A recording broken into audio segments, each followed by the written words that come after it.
예상은 했지만요. 예상보다 더 아수라장이었습니다.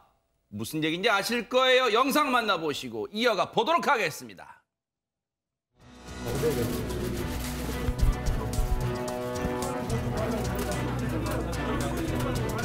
국회의장님이란 분이 뭐 이렇게 조급하게 숨어? 문 좀 열어봐요. 아니 국회의장님.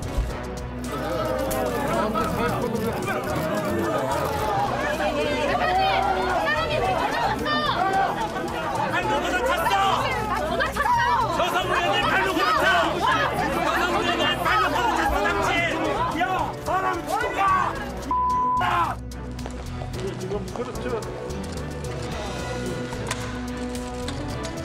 가만히 계세요.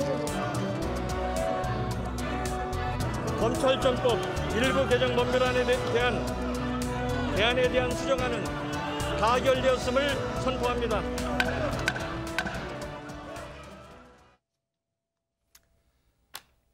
박성배 변호사님, 어떤 상황이었습니까? 지난달 30일 토요일 국회 본회의장이 고성과 욕설이 난무하는 아수라장이었습니다. 오랜만에 보는 광경인데요. 이날 본회의에 수사 기소 분리 법안 중 먼저 검찰청법 개정안이 상정됐습니다. 그러자 이를 저지하려는 국민의힘 측과 국회의장 민주당 측이 강하게 충돌했습니다. 의원총회를 마친 국민의힘 의원들 국회의장실로 몰려가서 면담을 요구하며 그 일대를 포위합니다. 이 복도에 앉아서 검소완박, 규탄, 구호를 외치던 의원들 이 본회의장으로 입장하려는 국회의장을 에워싸고 강하게 항의하는데 이 과정에서 국회 경위들에게 둘러싸여 있는 국회의장 측과 충돌하게 됩니다. 양금희 국민의힘 의원은 구급차에 실려 병원으로 이송되고 허은하, 황보승희 의원도 병원을 찾습니다. 김용 의원은 XX, 천하의 무도한 놈들이라고 욕설을 내뱉기도 합니다. 우여곡절 끝에 오후 4시 23분경 본회의가 열리고 이 검찰청법 개정안은 출석 177명 중 찬성 172명, 반대 3명, 기권 2명으로 가결되기에 이릅니다. 이 과정에서 표결에 참여하지 않은 권성동 원내대표 등 의원들 단상 앞으로 나가 거세게 항의하고 들고 있던 피켓을 던지기도 했습니다. 네. 여러 가지 단어가 떠오르시죠? 여러분도 일단은 저런 상황이 빚어졌는데 그 가운데서 국민의힘의 배현진 의원은 어떤 발언을 했는데 그게 지금 막말 논란으로 번지고 있다고 합니다. 대체 어떤 상황이었을까요? 영상으로 만나보시고 이어가 보도록 하겠습니다.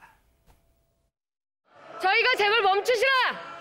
서시라 이야기했음에도 불구하고 당신의 그 앙증맞은 몸을 저희 국민의힘 의원 위로 밟고 지나가기 위해서 앞줄에 앉아있는 여성들, 구둣발로 저희 여성들을 걷어차며 용맹하게 이 국회의장석으로 올라오셨습니다. 의장님, 당신이 얘기하는 민주주의가 이런 겁니까? 말씀하십시오! 박병석 국회의장은 사퇴하십시오.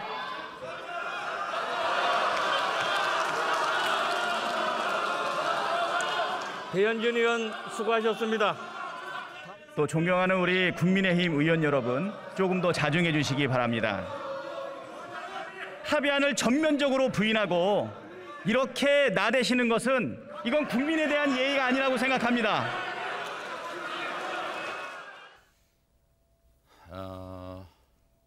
여러 가지 표현들이 나왔어요. 아직 한글날 멀었죠. 세종대왕께서 작금에 우리 국회의원들 입에서 나오는 단어들을 보면 뭐라고 일단 생각할지 궁금합니다. 그런데 먼저 하나씩 짚어볼게요. 앞서 배현진 의원이 박병석 국회의장이 의장실에서 이제 본회의장으로 향하는 과정 앞서 제가 보여드렸죠. 그 과정에서 상당한 심한 물리적 충돌이 있었고 그 가운데 일부 특히 국민의힘 여성 의원들이 이제 구급차에 실려가는 상황도 빚어졌는데 그 상황을 재차 설명하면서 박병석 국회의장의 어떻게 보면 최구 이걸 묘사하는 단어로 앙증맞은 당신의 그 앙증맞은 몸을 이런 표현을 썼어요. 그리고 박찬대 의원이 뒤이어 나와서 자중하라. 그러면서 국민의힘 의원들을 향해서요. 자중하라. 그러면서 이렇게 나대는 것은 국민에 대한 예의가 아니다. 그래서 제가 저런 단어를 국회 본회의장에서는 쓸 수 있구나. 그런 생각에 방송 오기 전에 국어사전을 막 찾아봤어요.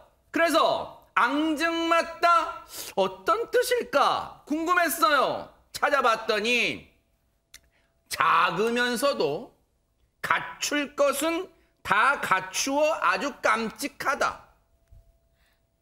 나대다도 찾아봤어요. 얌전히 잊지 못하고 철없이 촐랑거리다. 이종근 평론가님, 네. 단어 뜻대로 해석을 하면은 이 상황 어떻습니까? 일반 사회에서도 다 국어 사전에 나와 있는 뜻대로 아주 좋은 뜻이다라고 쓰면 고소당할 말들 많습니다. 아하. 제가 앵커님의 말씀은 엉터리예요 하면 기분 좋으시겠어요?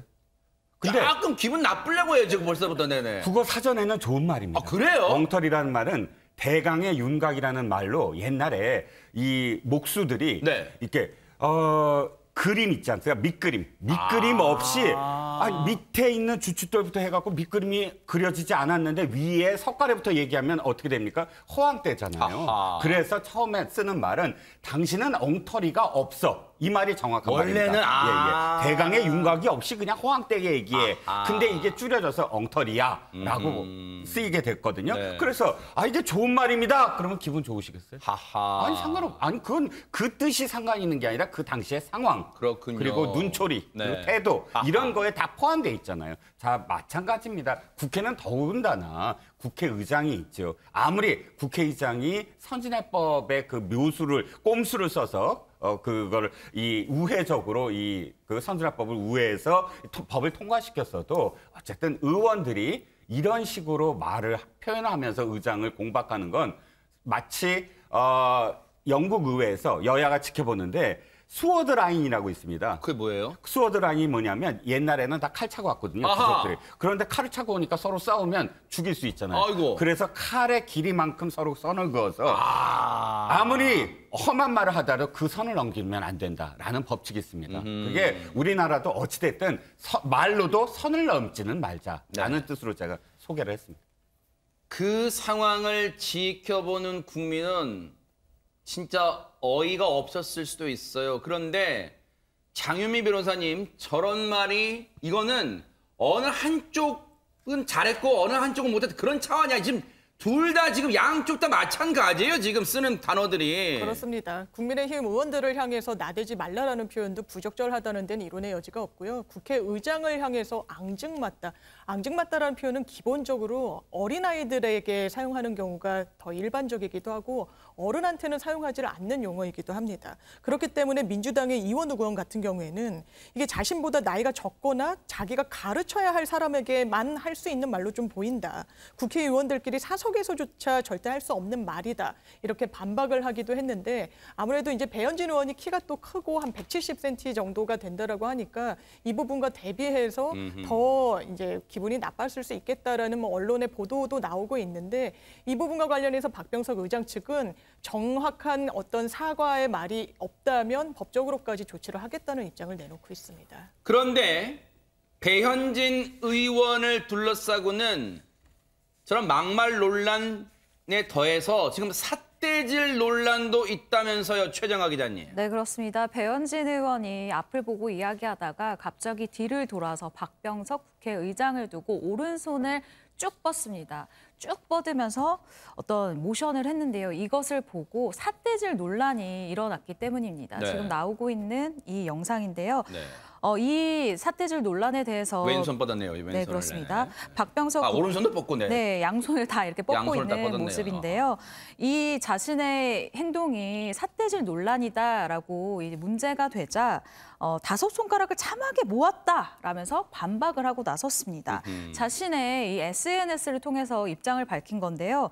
의장석이 멀어서 안 보이셨던 분들을 위해 내가 사진을 첨부를 했다라고 하면서요.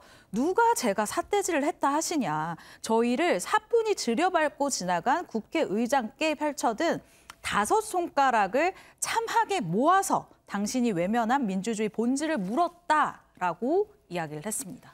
장윤미 변호사님도 국어 공부에 또 조예가 깊으신 걸로 알고 있는데 삿대질의 사전적 의미는 뭐예요? 그러면 삿대질의 국어 사전적 의미는 이렇습니다. 말다툼을 할 때 주먹이나 손가락, 막대기 따위로 상대방의 얼굴을 향해 내지르는 짓이라는 게 국어사전에 적혀 있는데요. 이 말에 따르면 이 손가락질을 했든 손을 쭉 폈든 간에 삿대질이라는 범주안에 해당하는 행위임에는 분명해 보이고 배현진 의원 말처럼 참하게 손가락을 모았다고 하더라도 국어사전상의 삿대질에는 해당하는 걸로 보입니다. 네. 삿대질을 했든 참하게 모았든 민주당 입장에서 지금 화가 단단히 난 모양 같아요. 한번 얘기 들어보시고 이어가 보도록 하겠습니다. 국회의장에 대한 최소한의 예의도 없이 참한 손가락을 폈다고 적반하장으로 조롱하는 그 수준 역시 참 보기 딱합니다. 국회의장께 그렇게 아무리 손가락을 모았다 하더라도 삿대질이지 그게 뭡니까? 그래서 저희는 그런 오만방자한 태도에 대해서 과연 국민들이 어떻게 보겠습니까? 거기에 대한 책임도 엄중히 물어야 한다 이렇게 생각하고 있는 겁니다. 그런데 책임을 묻는 게 윤리위에 넘기겠다는 겁니까? 고발을 하겠다는 겁니까? 당과 함께 이것은 논의를 하고 있습니다. 알겠습니다. 혹시 저 부분에 대해서 법적 책임을 물을 수가 있는가요? 박성배 변호사님? 이 국회의장 측은 배현진 의원에 대해서 법적 조치를 검토 중이라고 합니다. 우선 징계와 관련해서는 국회법이 의원의 모욕 등 발언에 금지 조항을 두고 있고 이를 위반할 경우 징계 사유로 삼고 있습니다. 이 발언의 당사자와 상대방의 성별, 체형, 발언을 하게 된 경위 전후 사정을 살펴보면 충분히 모욕에 해당할 만한 소지가 있습니다. 따라서 징계 절차는 개시될 가능성이 높아 보입니다.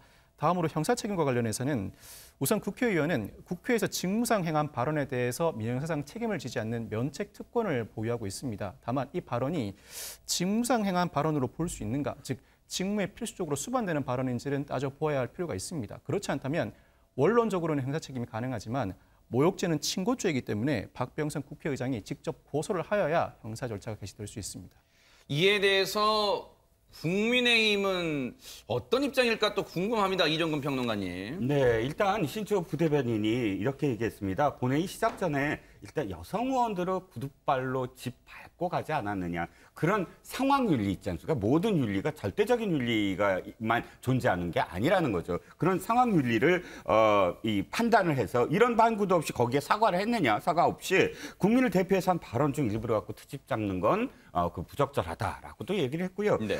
또 한 가지 저도 사실 이 대목이 좀 떠오르는데 언론중재법도 기억하시죠? 네. 그 박병석 의장이 끝까지 어쨌든 여야 합의해라라고 해서 사실상 그때는 박병석 의장이 굉장히 언론에는 칭찬을 받았어요. 하지만 자당 의원들한테는 비판의 대상이 됐습니다. 그때 모 의원이 네. SNS에 네. 사실 입에 담을 수 없는 그런 표현에 그러니까 물론 그 이니셜만 땄지만 그런 욕설을 한 적이 있습니다. 그걸 누가 보더라도 의장한테 하면 안 되는 욕설이었는데도 불구하고 네. 그 당시에는 그냥 넘어갔거든요. 아하. 그러니까 이게 만약에 진지하게 정말 이걸 네. 윤리위에 올렸다고 한다면 올리려고 하면 이 상황이 계속 대비될 것 같아요. 아하. 상황이 지금 복잡하게 꼬여갈 수도 있을 것 같아요. 그런데 필리버스터에서도 이 삿대질 논란은 계속됐습니다. 한번 얘기 들어보시고요. 이어가 보도록 하겠습니다. 토론을 통해서 그리고 가능하게 제도를 만들자고요. 손가락질 하지 마세요. 사과하세요. 어디서 손가락질이에요? 어디서 손가락질이에요? 왜 손가락질 하냐고? 어디서 배운 버릇이에요? 좀 들어가십시오. 좀 들어가십시오.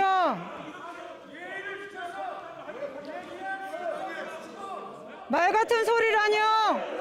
그게 예의를 지키는 겁니까? 그게 동료 의원에 대한 얘기입니까? 참 저 순간에 우리 아이들이 국회 견학 안 간 게 천만다행이네요. 네.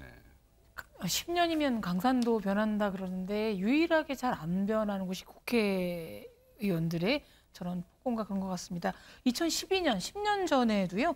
국회 선진화법뿐만 아니라 욕설이나 몸싸움 등 구급차까지 동원되다 보니까 이제 특별법을 만들어서 제발 국회 안에서는 정숙한 언행을 하자라고 했는데 또 이런 일이 벌어지고 있고요. 네. 사실 좀 창피한 게 몇 년 전에 네. 대만의 셔츠 광고의 모델이 누군지 네. 아십니까? 누굴까요?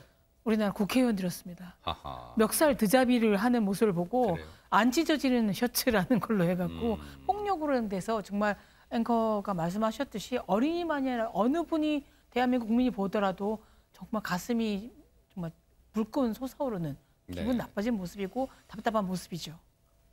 일단 이른바 검수완박은 국민의힘 측에서 이제 부르는 표현, 그다음에 민주당 쪽에서는 검찰 정상화 법안 이렇게 부르고 있습니다. 그런데 이제 언론들에는 검수완박으로 많이 좀 입에 오르내리고 있죠. 검수완박법의 두 가지 핵심 법 중 검찰청 법안이 토요일 날 지금 통과됐어요. 지금 형사소송법 하나 남아 있습니다. 근데 이 과정에서 이 법안을 공포를 해야 되잖아요. 국민께 널리 알려야 되는데 청와대에 뭔가를 민주당 측이 요청했다 이런 주장이 나왔습니다. 관련 얘기 들어보시고 이어가 보도록 하겠습니다. 민주당의 검수완박이 완성되기 위해서는 5월 3일 예정된 본회의에서 형사소송법 개정안이 통과되고 같은 날 개최되는 국무회의에서 검수완박법 공포안이 의결되어야 한다. 이에 민주당과 청와대는 통상 화요일 오전 10시에 열리던 국무회의를 오후로 늦추거나 아예 다른 날로 개최하는 방안을 논의하고 있다고 한다. 혹시 그 국무회의 개최 시점이랑 방식에 대해서 좀 평가적으로 뭐 요청하시거나 이런 생각이 있으신가요? 뭐 제가 한 것은 아닙니다만 당의 의사가 전달된 것으로 알고 있습니다.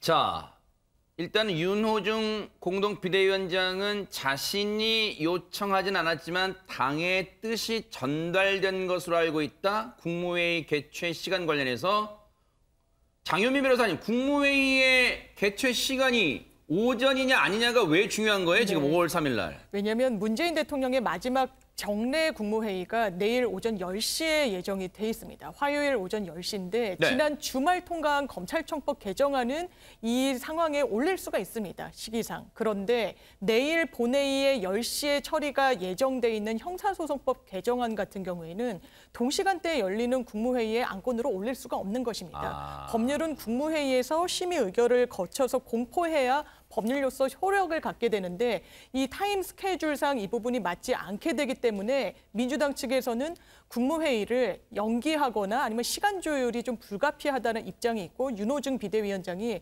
이것과 관련한 입장을 청와대, 정부 측에 전달을 한 것으로 알고 있다라고 어제 이야기를 한 겁니다. 자, 이러한 얘기가 흘러나오는 가운데 국민의힘은 뭐라고 여기에 대해서 얘기를 하고 있을까요? 관련 얘기 들어보시고 이어가 보도록 하겠습니다. 이제 문재인 대통령의 거부권만 남은 상황입니다.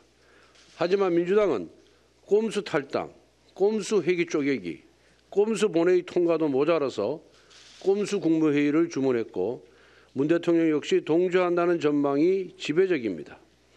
기어이 헌정 완박의 길을 걷고 있습니다. 문재인 대통령님, 검수완박 거부권 행사는 지난 5년간의 실정을 조금이나마 덜어낼 수 있는 마지막 기회입니다.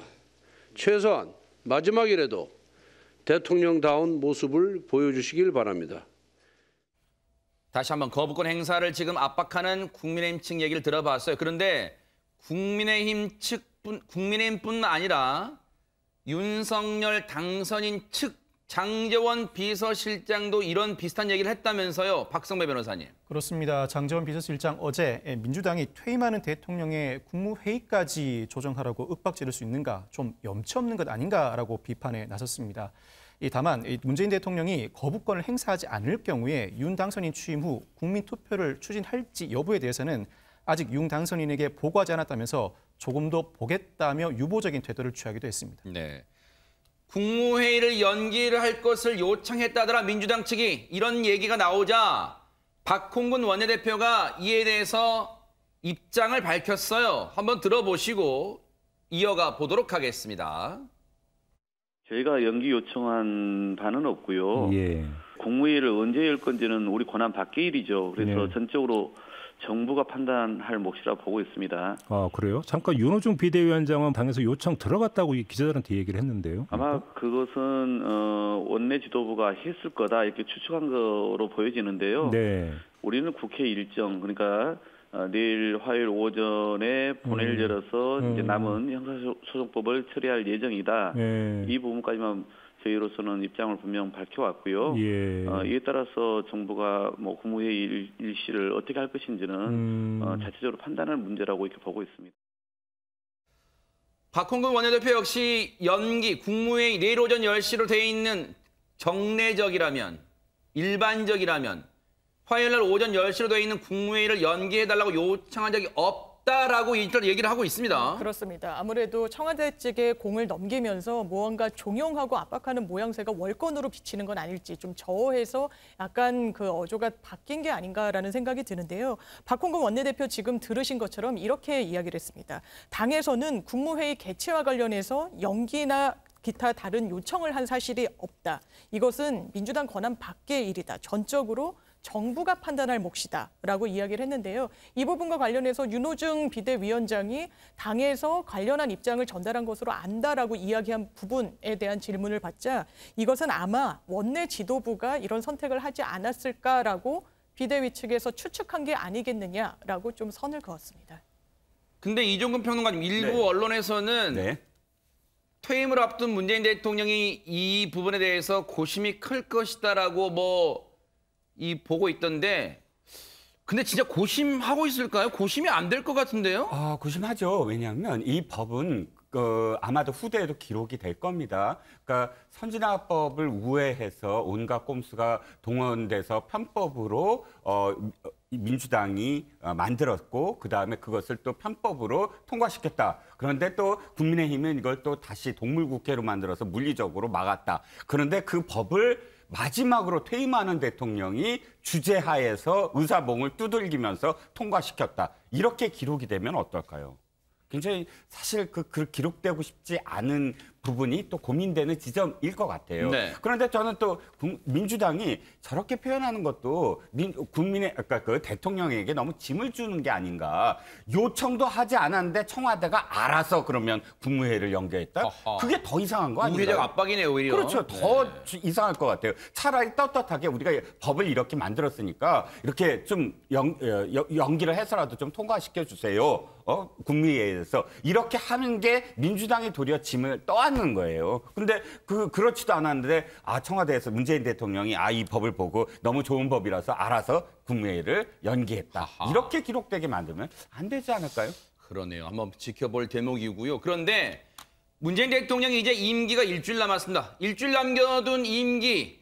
그런데 검수완박법에 대한 거부권 행사 여부 말고도 고민거리가 하나 더 있다면서요, 최정아 기자님. 네, 그렇습니다. 바로 임기 마지막 특별 사면권인데요. 5월 8일 석가탄신일을 맞이해서 특별 사면을 또 다시 검토를 해야 되는 상황입니다.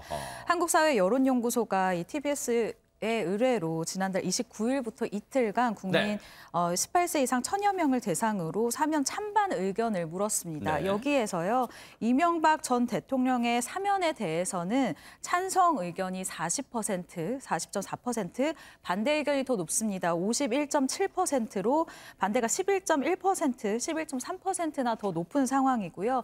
두 번째로 이 김경수 전 경남지사의 경우에는 사면 찬성 의견이 28.8%, 50% 그리고 반대 의견이 56.9%입니다.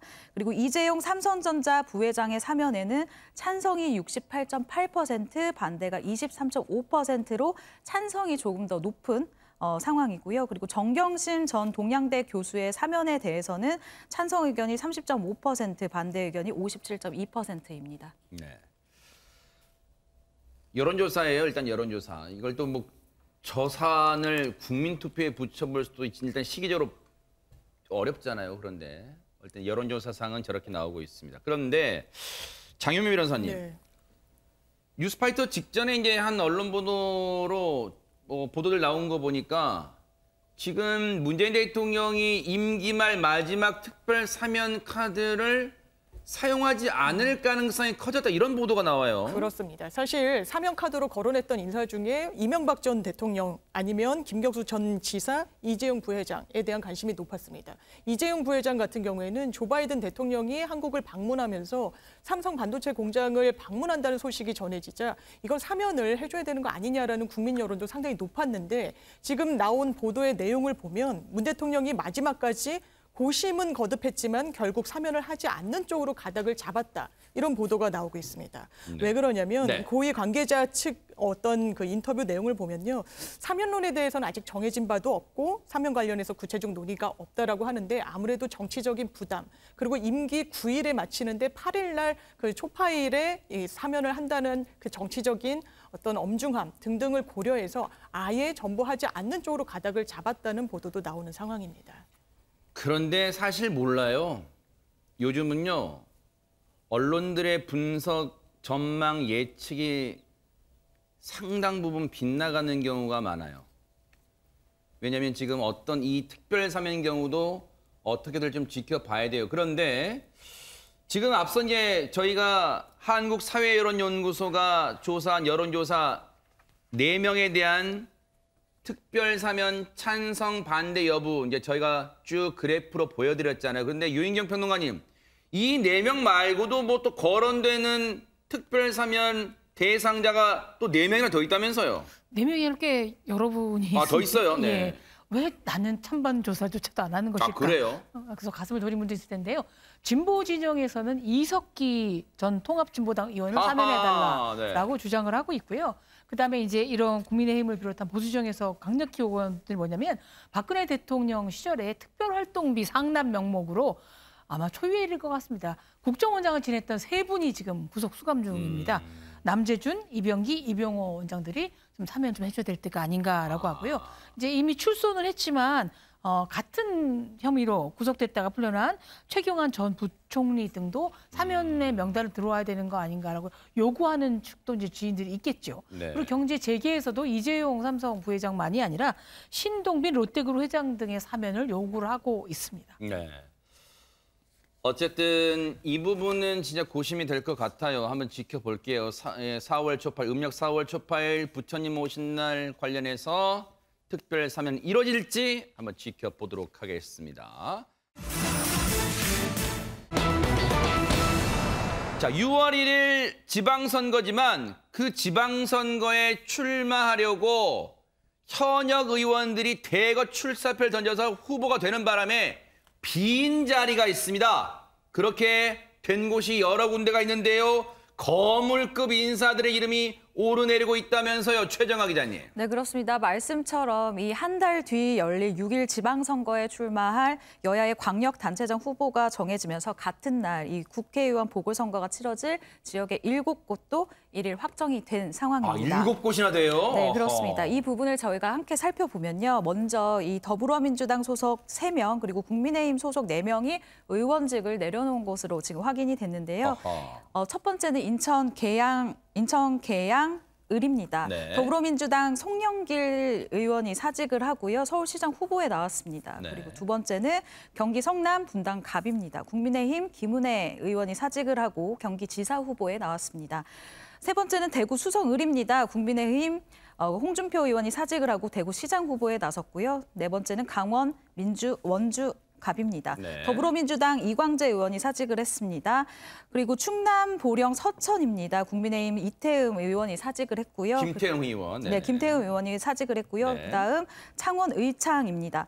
국민의힘 박완수 의원이 사직을 했습니다. 네. 마지막으로 제주 을입니다. 더불어민주당 오영훈 의원이 사직을 했습니다.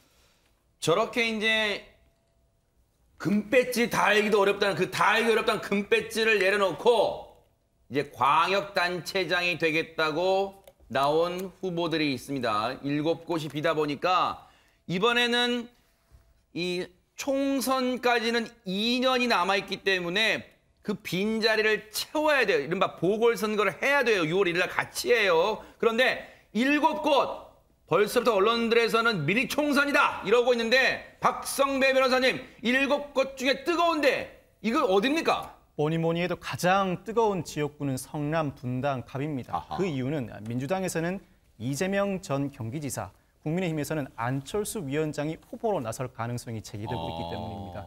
지난 대선 3강 중 2강이 대선 후속편을 펼칠 가능성이 높기 때문인데 아하. 현재 이 전 지사가 성남 분당갑 인천 개항을 해 안 위원장이 성남 분당갑에 출마할 가능성이 있다는 이야기가 계속해서 오고 가고 있습니다. 우선 안 위원장 자신이 창업한 알렌 본사가 이 지역군의 판교에 위치해 있고 그래요? 자신의 대표적 화두인 미래 먹거리와도 맞아떨어져 출마 명분이 있다는 평가입니다. 안 위원장 스스로도 가능성을 완전히 닫고 있지는 않은데 다만 이준석 대표가 꽃가마 즉 전략 공천은 없다면서 후보 경선을 못 받고 있고 이 윤 당선인의 특보인 박민식 전 의원이 이 분당갑 출마를 선언하면서 이른바 윤심도 변수로 떠오르고 있습니다. 야. 민주당은 지금 분당갑 탈환을 벼르고 있는데 네. 이재명 상임고문의 출마 가능성이 끊이지 않는 이유입니다. 그런데 이 분당갑이 바로 대장동 의혹의 중심지입니다. 정치적 부담이 크다 보니 출마 가능성이 낮다는 전망도 만만치가 않습니다. 민주당에서는 김병관 전 의원이 이 분당갑 출마를 위해서 국회의장 비서실장 자리에서 물러난 상태입니다. 김병관 전 의원 입장에서는 뭐 아직 이 후보로 확정된 건 아니에요. 그런데 이제 김병관 전 의원 입장에서는 서력전이에요. 김은혜 의원과 맞붙어가지고 0.72%포인트인가? 그 아주 정말 박빙으로 졌던 곳이기 때문에 이번에는 다시 금배지를 찾아오고 싶은 그런 곳입니다. 일단은 지금은 출사표를 던진 사람은 민주당에서는 김병관 전 의원, 그리고 국민의힘에서는 박민식 전 의원. 그런데 지금 뒤에 거물급들이 나올까? 지금 여기가 지금 분당갑은 초미의 관심이고요. 장유민 변호사님, 네. 근데 안철수 위원장이 조금 지금은 생각이 없다지만 마음이 바뀔 수도 있는 거잖아요. 주말 사이에 누구를 만났다는 얘기가 있어요. 그렇습니다. 바로 이 사람 윤핵관으로 지칭되는 장제원 비서실장을 만났다는 기사가 그래요? 나옵니다. 만난 사실을 양측이 부인하는 건 아니고 네. 더 중요한 건 그런 만난 자리에서 어떤 이야기가 오갔냐. 그러니까요. 혹시 분당갑과 관련해서 당선인이 출마를 종용한 사실은 있지 않느냐. 출마와 관련해서 그러면 어떤 언급이라도 있었느냐. 가장 기자들의 관심사일 수밖에 없었는데요. 네. 이 부분과 관련해서는 장제원 실장이 이렇게 선을 그었습니다. 아니 그걸 우리가 다 밝혀야 되냐. 다른 사람이나 제가 안 위원장의 마음을 잘 아는 것도 아니지 않느냐. 때문에 제가 스스로 말씀드리는 건 예의가 아닌 것 같다. 그러니까 안철수 위원장의 어떤 정치적 행보에 대해서 장제원 비서실장이 언급하는 게 부적절하다고 공개적으로 선을 그은 건데 네. 지금 또 한켠에서는 윤석열 당선인 측에서 이런 이야기를 했다라는 보도도 나오고 있습니다.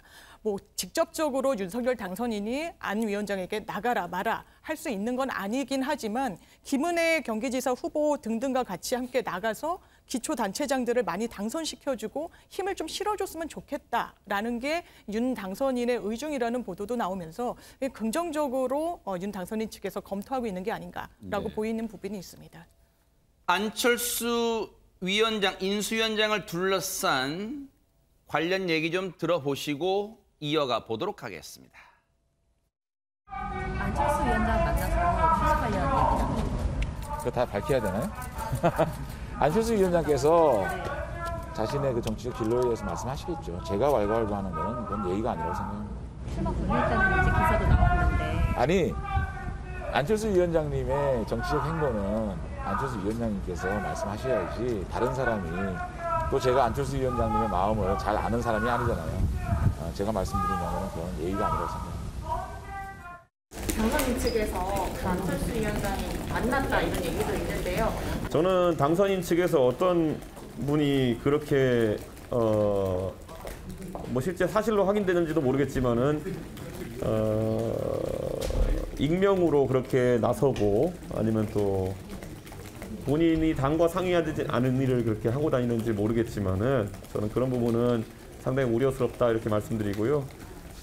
당내 공천 절차는 윤상현 위원장과 긴밀하게 상의하고 있습니다.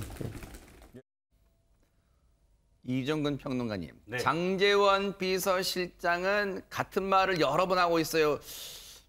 안철수 인수위원장의 정치적 행보에 대해 언급하는 건 예의가 아니라 계속 그 말만 하고 있습니다. 뭔가 있는 것 같기도 한데, 근데 오히려 지금 주목되는 게 이준석 대표의 반응이요. 지금 싸늘합니다. 안 좋아요, 기분이 지금. 네, 그렇습니다. 만약에 진짜 개입을 하지 않았다면, 장제원 실장 표현대로 개입을 하지 않았다면 이준석 대표가 저렇게 퉁명스럽게 대답할 이유가 없잖아요.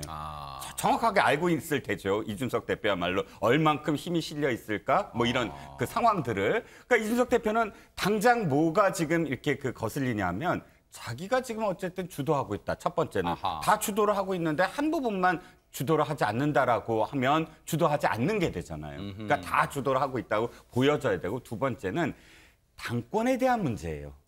가장 중요한 건 안철수 위원장이 이번에 보궐선거로 들어온다고 한다면 어쨌든 가장 안철수 대표의 어떤 생각은 당권이잖아요. 물론 내년 6월까지의 어떤 뭐 시간이 있지만, 그렇죠. 그럼에도 불구하고 지방자치단체 선거 결과에 따라서 어쨌든 당대표는 흔들릴 수밖에 없는 집이거든요. 그러니까 이게 꽃과 말을 태우든 아니면 험한 길에 가든 간에 안철수 대표가 어떤 경로로 다시 국회로 들어오느냐는 초미의 관심사를 둘 수밖에 없는 사람이 바로 이준석 대표다. 그래서 이런 반응이 나올 수밖에 없다는 겁니다. 네. 야, 이게 이종근 평론가님의 그 설명, 해설을 들으니까 왜 이렇게 이준석 대표의 저 심기가, 왜냐면 얼굴 드러나잖아요. 불편한지 조금 감이 잡힙니다. 그런데 앞서 보셨죠? 분당갑이, 성남 분당갑의 보궐선거가 대선 후속판이란 얘기가 나오는 이유, 앞서도 얘기 나왔죠? 이재명 민주당 상임고문의 조기 등판론, 이거와 맞물려 있기 때문입니다. 관련 얘기 들어보시고 이어가 보도록 하겠습니다. 저는 일관되게 이재명 고문이 지난 대선 때 얻었던 1,600만 표 이상의 득표했던 국민의 마음을 이번 재보궐선거나 지방선거의 민주당의 승리를 위해 같이 참여해야 된다. 저는 5년 내에 의회 경험을 한번 하셨으면 좋겠다, 이런 의견은 내가 계속 말씀드리고 있는데 이번 재보궐은 좀 아닌 것 같습니다. 지금 인천 계양 얘기 나오는데 거기 그건 아닐 겁니다. 전혀 그런 얘기 나누지 않고 듣지도 못했습니다. 이 뭐 재보궐 출마는 뭐 국민이나 당에서 아마 어떤 역할을 요청한다면 이제 그때 고민할 일이지, 뭐 지금 판단하거나 또는 결정을 뭐 할 일은 아니지 않나 싶고. 그런데 장윤미 변호사님, 같은 진영에 있는 분들의 얘기지만 다 온도차와 또 결이 달라요. 지금 이재명 상임고문을 바라보는. 그렇습니다. 이재명 전 지사로서는 정치적 수를 좀 잘 놔야 되는 숙제를 안게 됐는데, 지금 이 6월 1일 지방선거와 같이 치러지는 재보궐선거에 있어서 어떤 선택을 할 것인가. 지금 아마 나가지 않는 선택을 할 것이다라는 게 민주당 내에서는 좀 더 많은 기류인 것 같습니다. 그러면서 두 가지 선택지, 분당 갑과 인천 계양. 인천 계양 같은 경우에는 민주당 당원 게시판을 보면 이재명을 계양하라라고 당원들이 정말 실시간으로 많은 댓글들을 올리고는 있습니다. 그렇지만 이 계양이란 곳은 정치적으로 조금 쉬운 곳, 그러니까 민주당 지지세가 강한 곳이라는 안전점은 있지만 이 분당갑이란 곳을 또 선뜻 선택하게 되면 대장동이 있는 곳이기도 하고 뭔가 민주당 지지세가 아주 강한 곳은 아니어서 만에 하나 출마를 선택했다가 패하게 되면 정치적인 부담이 상당히 오게 되는 그런 국면입니다. 때문에 오히려 이번 선거를 한 텀을 쉬고 8월에 있을 민주당 전당대회에서 뭔가 본인이 원내 경험은 없지만 당내 장악력을 좀 더 높이는 방향의 정치적 선택을 하지 않겠느냐라는 부분이 좀 더 힘을 얻고 있는 분석 같습니다. 이종근 평론가님, 그런 얘기 우리 뭐 예전에 시조 중에 그런 거 있잖아요. 나무는 가만히 있으려고 하는데 바람이 가만히 안 냅둔다. 사실 지금 이재명 상임 고문의 의중이 진짜 그 의중을 아는 사람이 있는가 궁금해요. 진짜로 뭔가 보궐선거에 뜻이 있는 건지 아니면 아예 뜻이 없는데 주변에서 계속 군부를 짚히는 건지 궁금합니다. 그러게요. 저도 그게 궁금합니다. 왜냐하면 여러 가지 이야기들이 거기서 나오고 있어요. 민주당 측에서도 그렇고 이재명 지사 측에서도 그렇고 한 갈래는 뭐냐면 이번에 나가면 큰일 나요 하고 측근들이 이야기하는 부분은 분명히 있다고 해요. 그래요? 왜냐하면 이재명 지사가 지금까지의 어떤 캐릭터가 뭡니까?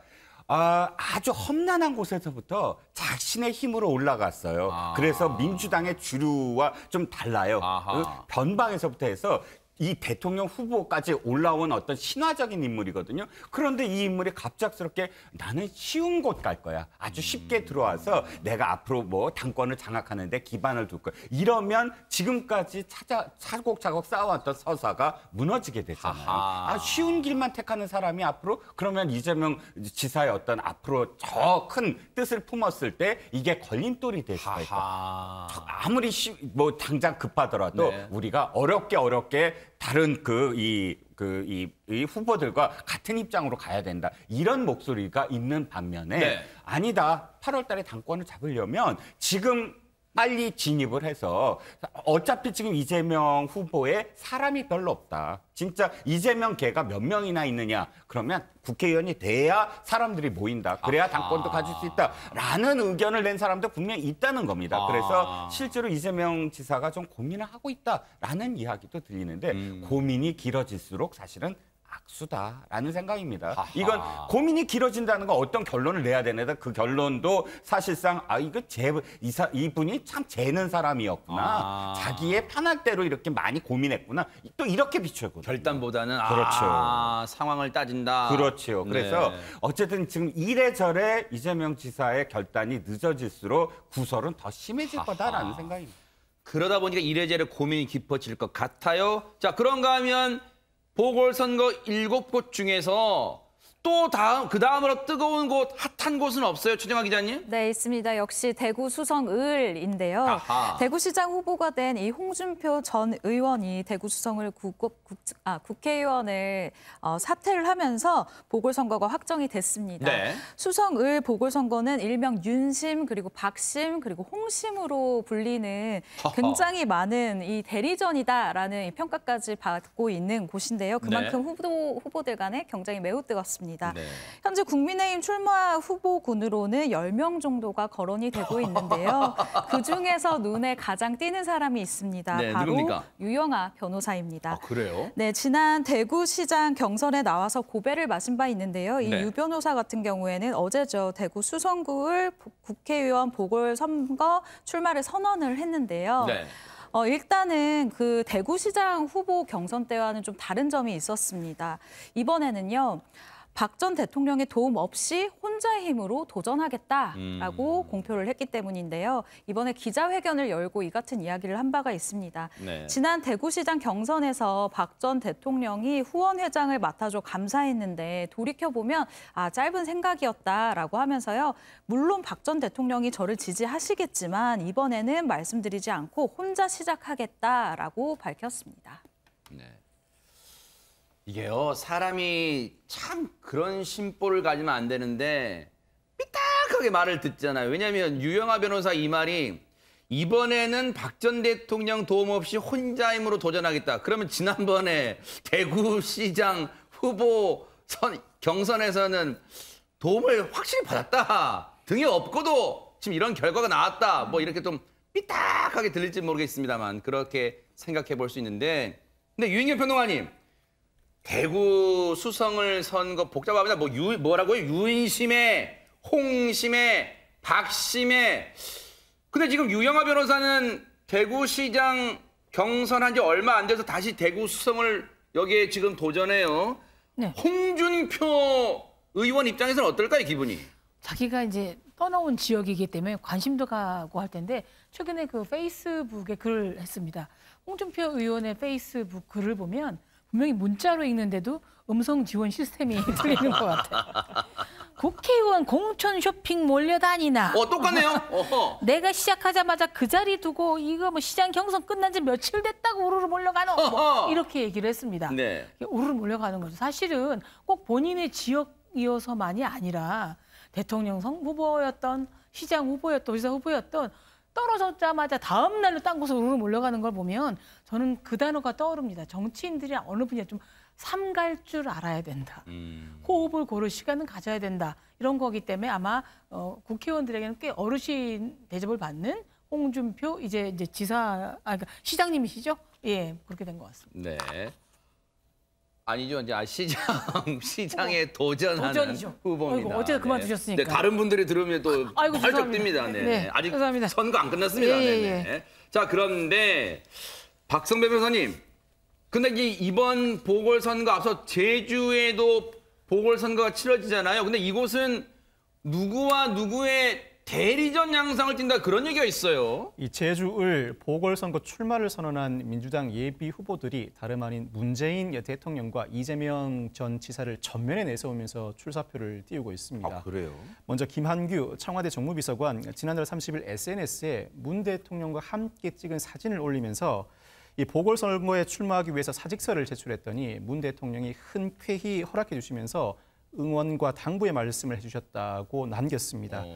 이 현근택 전 이재명 선대위 대변인이 같은 날 SNS에 제주에서 어려운 환경임에도 열심히 공부했던 어린 시절을 강조하면서 추미애 대표 때 상금 부대변인으로 정치를 시작했고 이재명 후보의 대변인이었다. 이 후보 당선을 위해 최전선에서 치열하게 싸워왔다면서 윤석열 정권의 일방 독주를 막아낼 사람이 필요하다. 민주당을 지키겠다. 이재명을 지키겠다.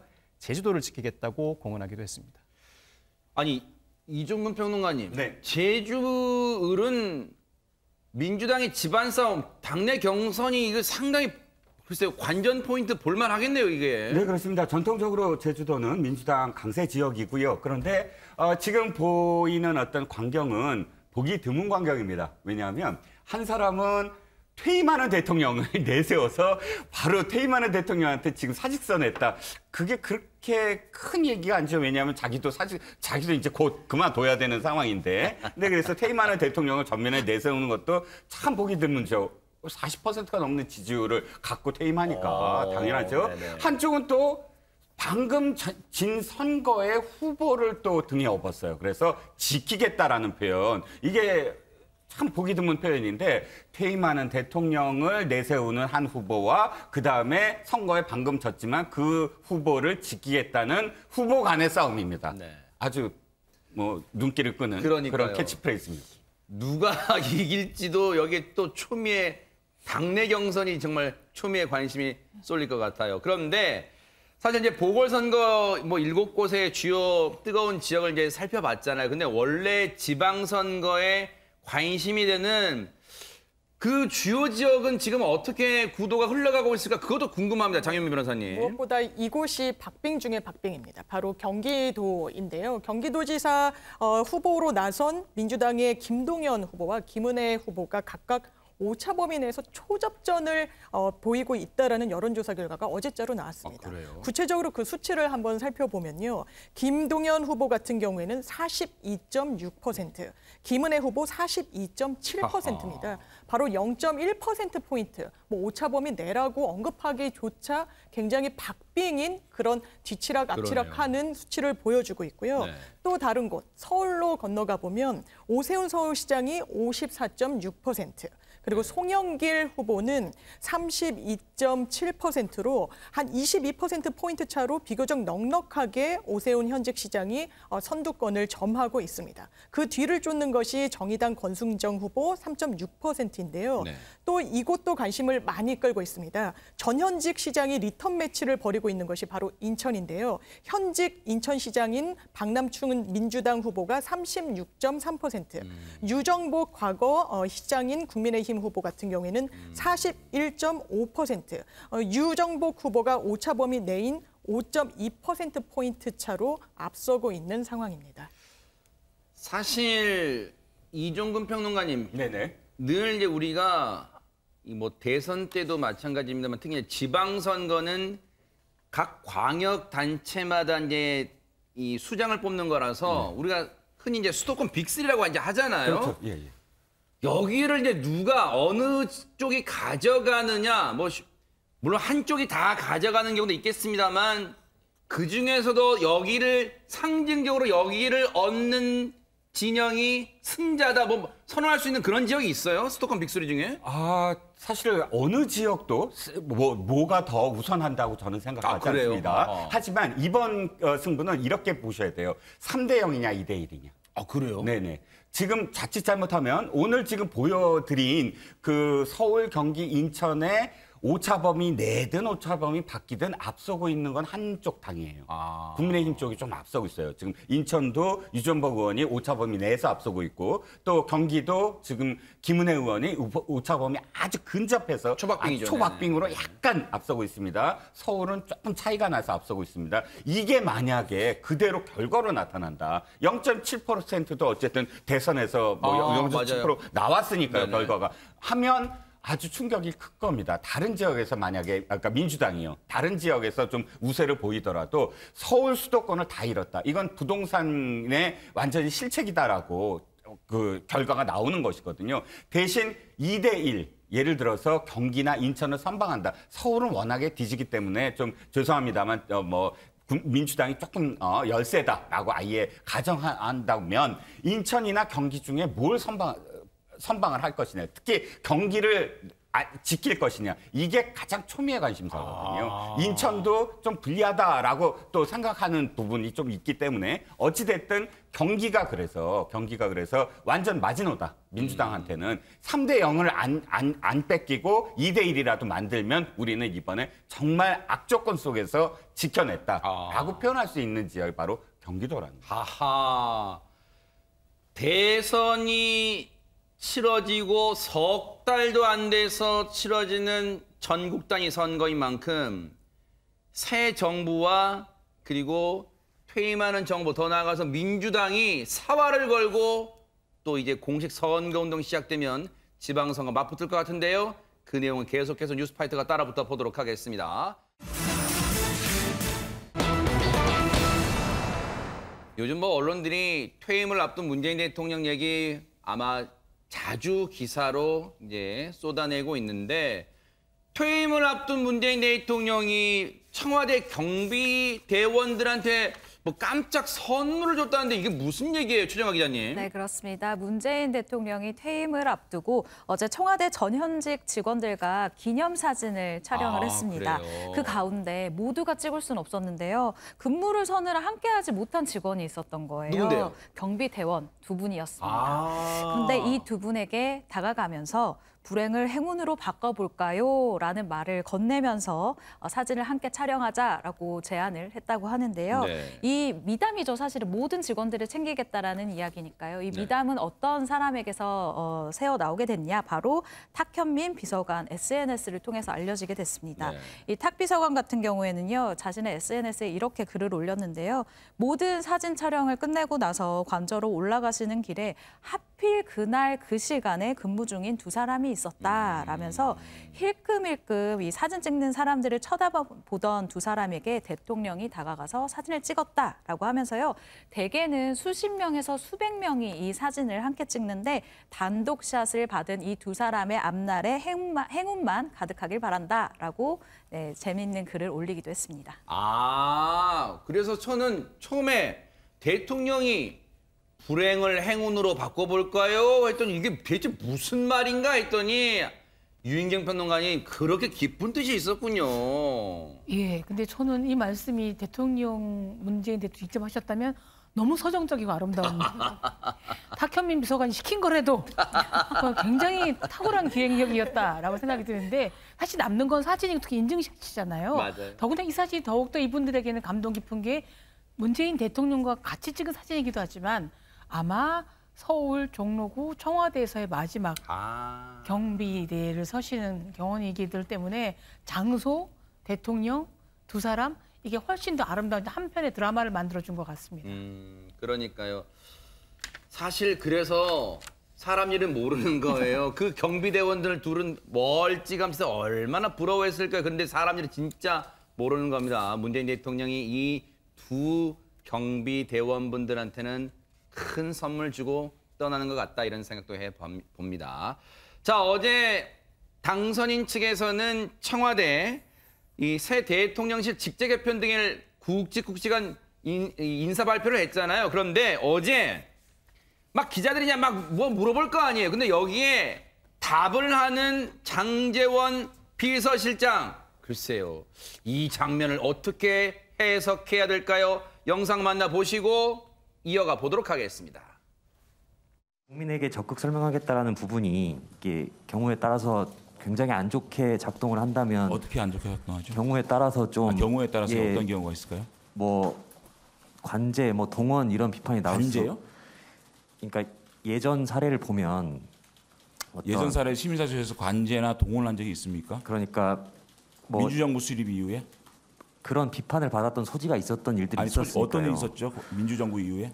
대통령이 민의를 수렴하고 국민에게 직접 설득하고 설명하고 또 국민의 목소리를 대통령에게 바로 전달할 수 있는 그러한 기구를 좀 더 확대 재편하는 게 문제가 있습니까?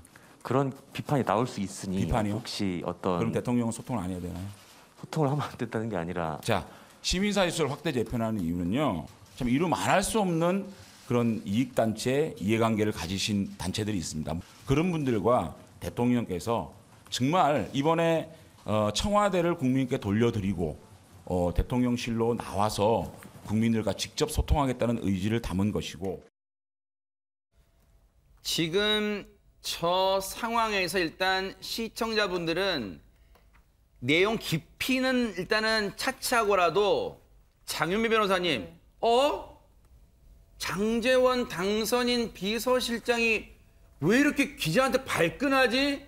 일단 그런 느낌을 가지셨을 거예요. 상황 설명 좀 부탁드릴게요. 네. 어떻게 보면 좀 설전을 기자와 주고받는 것처럼 비춰지기도 하는데 이 윤석열 당선인이 대선 당시에도 공약이 대통령실을 축소 재편하겠다는 겁니다. 정말 슬림화해서 일할 수 있는 부분만 가져가겠다는 건데 그렇게 직제된 바뀐 직제 개편안을 봤더니 시민사회 수석도 있고 사회 수석도 있는 겁니다. 그러니까 좀 많이 겹치는 것 같은데 사회 그리고 시민 쪽에 방점이 찍혀진 부분이 있는데 이게 어떻게 된 연유인지를 기자들이 당연히 궁금해했고 네. 이 부분과 관련해서는 윤석열 당선인이 계속해서 강조해온 국민과의 소통, 그것도 직접적인 소통을 하기 위함이다라는 설명이 덧붙였습니다. 네. 그러자 기자가 이게 혹시 악용되거나 오염이 된다면 뭔가 관제로 어떤 여론을 형성한다거나 여론조를 펴는 그런 우려도 있지 않겠느냐라고 하자 이 관제라는 말에 살짝 좀 반박을 하게 된 그 경과 과정을 지금 영상으로 보시게 된 것 같습니다.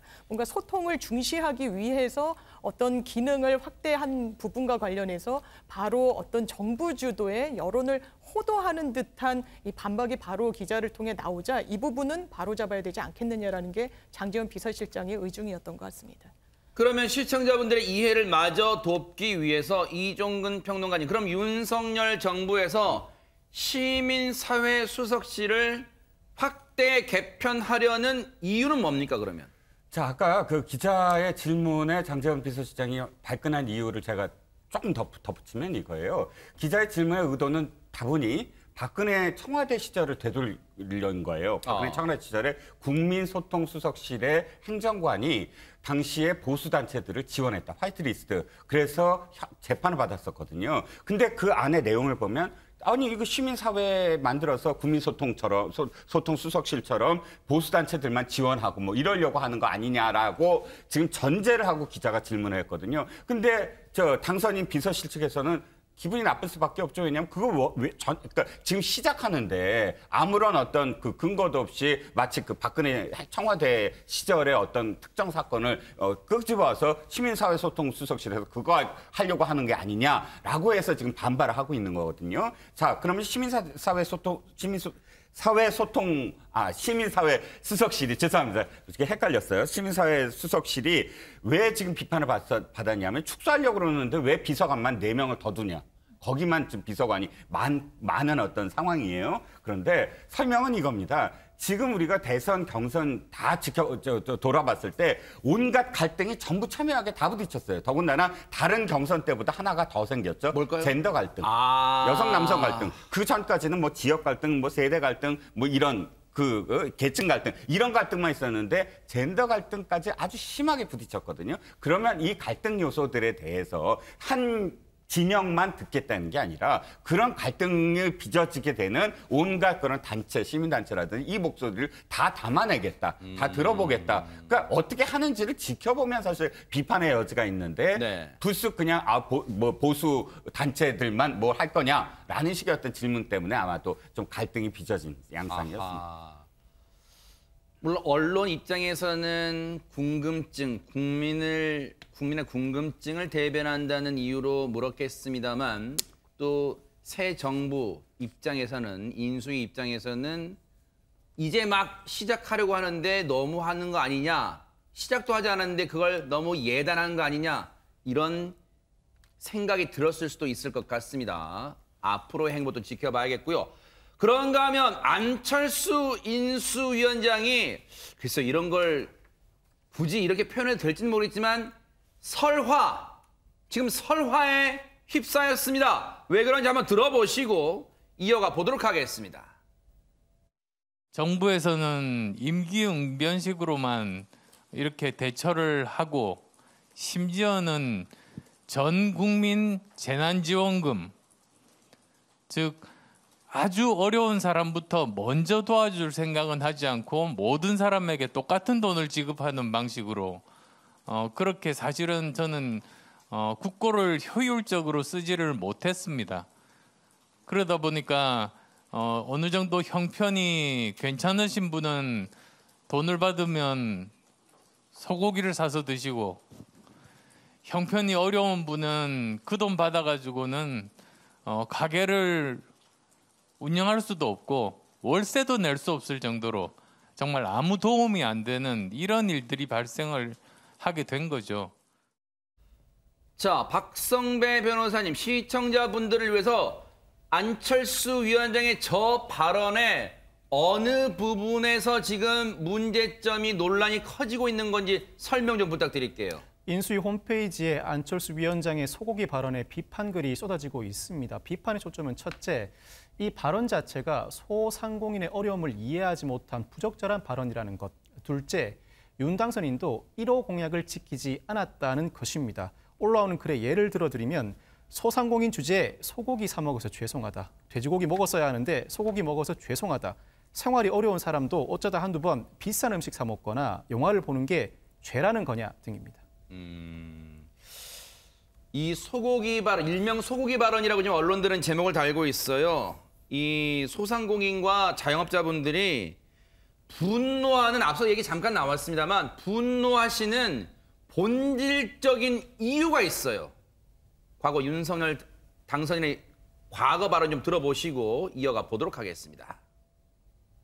자영업자 소상공인의 보호에 빤전을 피다가 현금 300만 원씩 선거 앞두고 나눠준다고 생색내는 이런 정치 다시는 경험하고 싶지 않죠, 여러분. 제가 기본 1,000만 원 정도는 될 거라고 말씀을 드린 거고, 손실 내역에 대한 저희들이 여러 가지 기준을 잡아가지고 이것도 좀 준비를 하고 있습니다.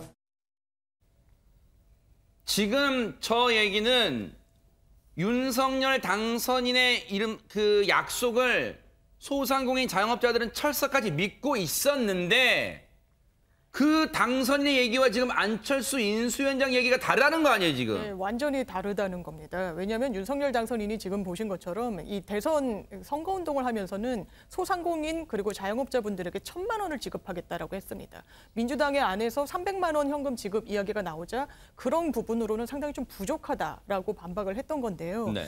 구체적으로는 이 대통령이 내가 되면 기존 정부안과 별개로 총액이 1,000만 원, 그러니까 기존에 정부에서 지출했던 액이 한 400만 원 정도가 됐기 때문에 600만 원을 소상공인들에게 일괄 지급할 것처럼 공약을 내걸었던 부분이 있습니다. 네. 그런데 지금 들으신 대로 안철수 인수위원장이 이걸 차등 지급을 해야만 한다. 일괄 지급을 했더니 형편이 나은 사람은 소고기 사 먹고 형편이 좋지 않은 사람은 월세도 내지 못할 정도로 균형이 안 맞으니까 차등 지급이 불가피하다라는 입장을 내놓자 소상공인들 이거 그렇다면 공약이 제대로 관철되는 게 맞느냐라며 굉장히 거센 반발을 쏟아내고 있는 중입니다.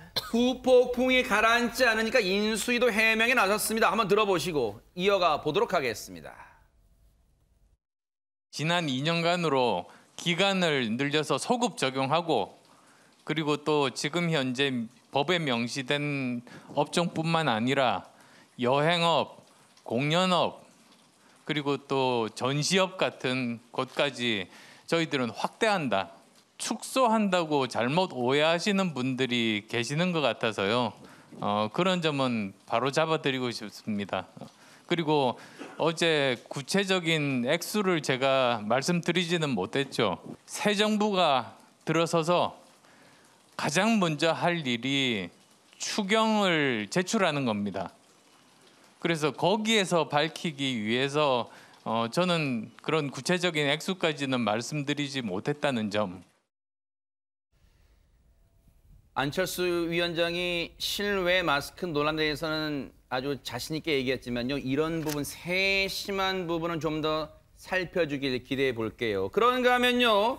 주말에 김건희 여사 관련 얘기가 들려오더라고요. 최정아 기자님. 네, 안경을 쓰고 통 넓은 청바지와 티셔츠를 입고 한 행사장에 등장을 했습니다. 아하. 서울 마포구 상수동의 한 유기견 보호센터에 등장을 한 건데요. 그래요? 가끔 길을 걸어가시다 보면 이 강아지들을 돕고 직접 만나면서 입양을 유도하는 경우가 있잖아요. 바로 그런 행사였습니다. 유기동물 구조단체 주최로 개최된 행사였는데요. 이 해당 단체는 김 여사가 오랫동안 후원해온 단체이고요. 또 이날 데려온 반려견이 있었어요. 바로 이 반려견 나래 또한 이곳에서 입양을 했다고 합니다. 네. 김 여사는 유기견들과 사진 촬영을 하면서 30분간 행사장에 머물렀습니다. 네.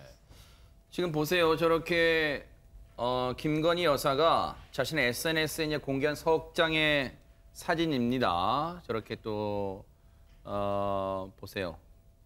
저렇게 유기견을 또 눈 맞추는 사진도 올렸는데 유인경 평론가님 관심은 시청자분과 국민의 관심 이런 SNS 영상 사진들이 계속 올라온다. 노출 이 빈도가 잦아진다. 공개 행보 이제 거의 임박했다. 뭐 그런 뜻으로 해석할 것 같아요. 취임식을 계기로는 당연히 공개 활동을 하셔야 되는데 안타까운 점이 있다면 너무 유기견이라든가 뭐 전시회만 돼 있고요. 제가 얼마 전에 남대문 시장 갔더니 김건희 여사가 입었던 후드티가 있습니다. 김건희 후드티 이렇게 써 있더라고요. 그래요? 너무 패션이라든가 뭐 저건가 봐요. 예, 네. 이런 데로만 좀 국한되지 않고 좀 더 포괄적으로 시야도 넓히시고 행동 반경도 넓히셔서 이제 새로운 영부인의 상을 보여주시기를 바랍니다. 국민의 한 사람으로서. 그러니까요. 아마 이제 그 부분도 새 정부가 고심할 거예요. 왜냐하면 어떻게 다가가냐가 중요하게 비춰질 거니까요.